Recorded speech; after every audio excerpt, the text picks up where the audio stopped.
इसमें मेरी जो सीएसएस के रिटन पेपर में अंदर जो कैंडिडेट्स अपीयर हो रहे हैं उनको 3 से 4 बहुत इंपॉर्टेंट बातें हैं जो उन्होंने जहन में रखनी है।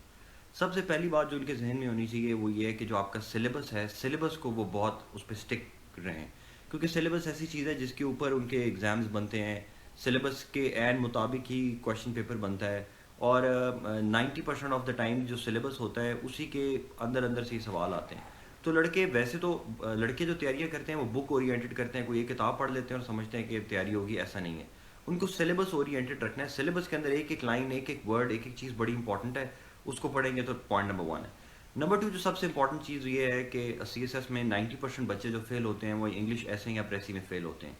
उसकी वजह ये होती है कि वो समझते नहीं है, वो समझते हैं जो कैजुअल इंग्लिश या जो नॉर्मली हम इंटरनेट पे इंग्लिश लिखते हैं उसी से हम पास हो जाएंगे। इंग्लिश है वो बड़ी क्लासिकल है, उसके लिए थोड़ी ज़्यादा मेहनत करनी पड़ती है।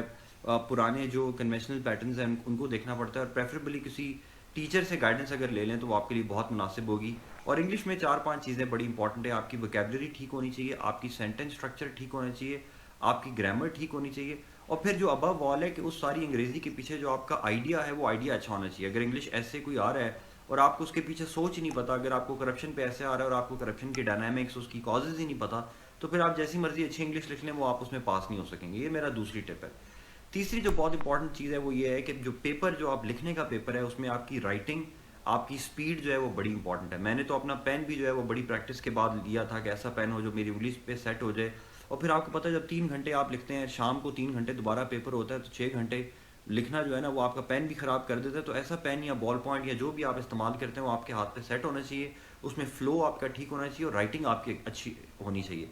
देखिए आपके दिमाग में कितने आइडियाज़ थे वो तो आप टीचर को नहीं बता सकते, लेकिन अगर आपकी राइटिंग अच्छी है, यानी कि लिखारी जो है वो आप अच्छे हैं, तो आपको जो एग्जामिनर है वो बड़ा अच्छा इंप्रेशन लेगा कि साफ़ सुथरा क्लीन पेपर है, इसने खोला खोला लिखा हुआ है। जगह आप छोड़ें ताकि एग्जामिनर जो है वो अच्छे तरीके से टिक करे। हेडिंग्स का इस्तेमाल आप ज़रूर किया करें। इतनी लंबी आपकी अंग्रेज़ी पढ़ने पे एग्जामिनर टाइम ज़ाया नहीं करता। आप खुद सोचें, 15 से 20 हज़ार पेपर्स उसने चेक करने हैं, 90 डेज़ का टाइम होता है। तो दिन में अगर किसी को 100 पेपर चेक करने पड़े तो वो कितना टाइम देगा? 2 मिनट, 3 मिनट, 5 मिनट, 6 मिनट दे देगा मैक्सिमम। तो आप एक एक पेपर पे इतना ईजी उसको लिखें अपने एग्जामिनर के लिए कि वो आपकी अंग्रेज़ी में खो ना जाए, कंफ्यूज ना हो जाए। तो ये मेरी ये अगली टिप है जो बड़ी इंपॉर्टेंट है। अगली बात जो मैं आपको बहुत ज़्यादा बताना चाहता हूँ वो ये है कि देखें, जो जैसे अगर आप ओलंपिक्स में जा रहे हैं और आप भागने का इम्तिहान आपका है, तो जब तक आप 100 दफ़ा भागेंगे नहीं तो आप 100 मीटर रेस में अच्छी तरह कामयाब नहीं हो सकेंगे। तो ये सीएसएस का इम्तिहान जो है वो सिर्फ आपके दिमाग या आपकी कैपेबिलिटी का इम्तिहान नहीं है, वो आपकी राइटिंग का भी इम्तिहान है।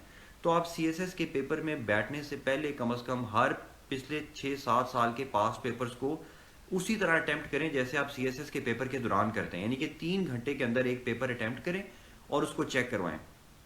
चेक करवाना बहुत ज़रूरी है। लड़के अटेम्प्ट करते रहते हैं और समझते हैं कि मैंने पिछले 10 साल के पेपर्स कर दिए, अब मेरे से बाहर कोई चीज़ नहीं है। लेकिन जब आप चेक करवाते हैं किसी अच्छे टीचर से तो वो आपको बताते हैं कि जी आपकी ग्रामर में गलतियाँ आ रही हैं, या आपका आइडिया ठीक नहीं आ रहा, या आपकी कोहेरेंस नहीं है राइटिंग के अंदर, या आपका इनिशियल जो पैराग्राफ है, जो फर्स्ट इंट्रोडक्टरी पैराग्राफ है जिसने सारा इम्पैक्ट डालना है, अगर वो इम्पैक्ट नहीं डाल रहा तो आपका पेपर का वो सारा ख़राब हो जाएगा। तो प्लीज़ प्लीज़ ये मेरी आपसे इल्तिजा है कि कम से कम पिछले 6-7 साल के पेपर्स पकड़ें और उनको डेली आप 3-3 घंटे, 6-6 घंटे और इवन 9-9 घंटे भी आप बैठ के प्रैक्टिस करें, लिखें पास पेपर्स और फिर उनको चेक करवाएं। लास्ट पॉइंट मेरा ये है, क्विक पॉइंट, वो ये है कि एमसीक्यूज़ को सब हर कोई बंदा इग्नोर करता है, कोई एमसीक्यूज़ की तैयारी नहीं करता। अब एमसीक्यूज़ की तैयारी बहुत आसान हो गई हुई है। हमारे ज़माने में तो पूरी किताबें पढ़नी पड़ती थी, फिर एमसीक्यूज़ निकालते थे। अब तो पिछले जो लेटेस्ट एमसीक्यूज़ की किताब है, आप किसी भी ऑथर की, पब्लिशर की ले लें, उर्दू बुक, उर्दू बाज़ार लाहौर से ले लें, जो बेस्ट पब्लिशर है उसकी एमसीक्यू की किताब ले लें, और एमसीक्यू की तैयारी बड़ी आसान है। उसको एक दफ़ा गो थ्रू करें, सारे एमसीक्यूज़ को पढ़ें, उनमें सही वालों को फोकस करके पढ़ें और उसके बाद उसको रिवीजन कर लें, तो आपकी एमसीक्यूज़ की तैयारी भी हो जाएगी। मेरा ख्याल है अगर ये 4-5 बातें आप अपने जहन में रखें, मेहनत करें, दिल लगी से करें, सदका देते रहें, दुआएं करते रहें, तो अल्लाह ताला कामयाब करेगा।